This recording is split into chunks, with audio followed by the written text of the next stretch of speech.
I did sit down and watch the Goonies, and I did watch the whole thing this time. It was fun.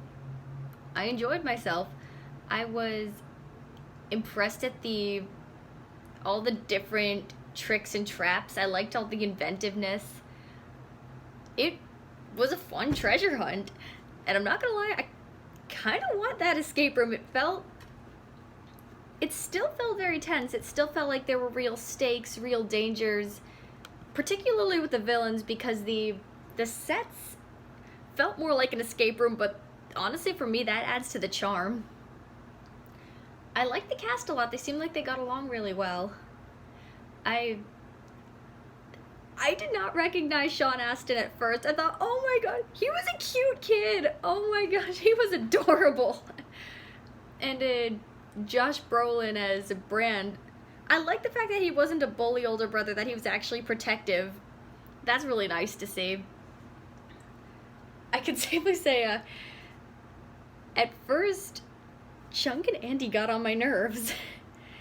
And mostly because I don't like characters that seem like they're just doing nothing, or they're screaming all the time, or they're just getting in the way. I definitely got that impression with Chunk at first, more so than Andy, because Andy, at least, she had the piano scene, and so she was able to get people through. She was able to help them solve a problem and get on to the next thing, which is great. Yay, I like it. I like seeing all the characters. They were all useful in different ways, but it did take me longer to warm up to some than others, because especially with Chunk, at least, because he was the kid who cried wolf all the time, and he was constantly screaming. I thought, I guess it frustrated me that he wasn't able to get out and go to the police, especially. He tended to scream the most. But don't worry, I don't hate any of the cast members. I don't have anything. I don't have anything against any of the characters. This is just me at first. But he did ultimately win me over with his friendship with Sloth. That was actually quite sweet. They had a really nice family bonding moment. And I like the references to some other really popular 80s films. Like I went at like Superman, when he rips off his shirt and it's Superman underneath. They also had a reference to Gremlins. Oh, what about and the last time you called the sheriff about those creatures that attack you if you spill water on them. Good one. I didn't recognize Corey Feldman either. Wow. Because I'd seen a lot of pictures of these actors now, so seeing them as little kids is like, oh my god, wow. They were tiny. The character of Andy, all the actors are great. One thing I did find weird about Andy was that she keeps wanting to hook up with Brand, and I keep thinking, this is not the time to hook up. I would not be feeling the heat of the moment in that situation, so it was surprising that she was. Also, what was the age difference between her and Mikey? Because she kisses him at one point, and he says he's a good kisser. I think, really? First of all, is anyone really a good kisser at that age? What's the age difference? That was a little odd to me. Maybe that was part of the fantasy on part of the writers? Huh. Again, but she's not a screaming mode. She has her useful scene. It is great. She has a sweet friendship moment with Steph. That's really nice to see. I like that there seemed to be a variety of personalities on that. They did feel like a little bit like stock types, but maybe this movie became so big that I could see how a lot of films, a lot of shows took from this. Honestly, when I watched a lot of the scenes with them under the house and going through the booby traps and going to the pirate ship, my first thought went to DuckTales. Because it felt like that, it was a very similar type of setup. Treasure hunting, action adventure, family bonding, mischievous kids. It seemed really similar. I like that genre. I love treasure hunting. So it's always cool to see, and I like seeing all the different creatures and effects, and I like all the different overcomplicated machines that they come up with. I like the world.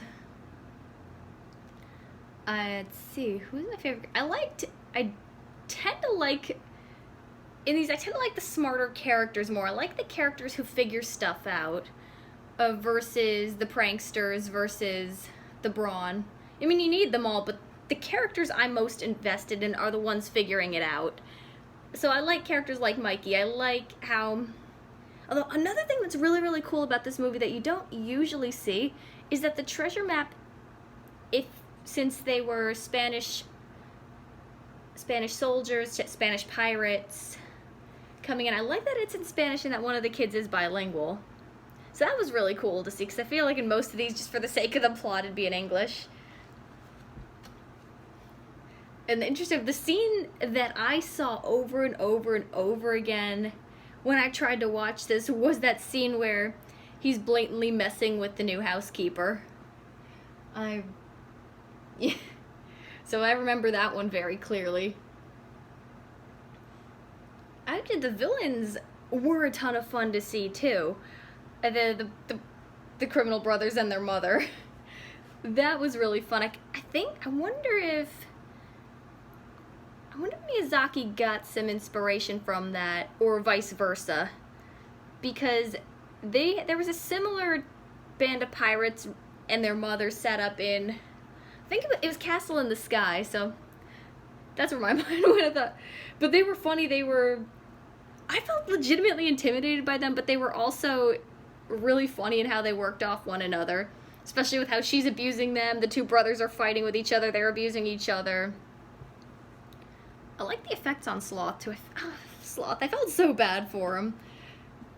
And I like all the bonding. I like the characters' relationships, and I like seeing all the secret tricks and traps. I like the inventiveness. It feels fun. It really puts the imagination out there. And while it does feel like an 80s movie, it doesn't feel as harsh as some of the other 80s movies. There's more of a sense of fun to it. There seems to be a nice sense of camaraderie, and it doesn't feel like... Well, it still is a boys' club, but it doesn't really feel that exclusive. It feels like you can hang out with these people. It feels like you can be a part of this group. Because they don't treat Data, the one non-white lead, they don't treat him as any less because of that, and they don't treat the girls as any less important, any less useful. They don't treat Brand, the older brother, as any less useful, or anyone younger as any less useful. I like that they're all equally important to the mission, that they all work together. And you don't have any of those cliches, oh, you can't because you're a girl, you can't because you're not white, any of that. I can't stand cliches when they're like that. I know that exists, but there are times it feels extremely contrived. And this doesn't do that. I really like that. What else? I like the kids' relationships with the families. I like how, I read up that some of the actors' real families were the ones playing their parents in that last scene where they reunite, which is really great to see.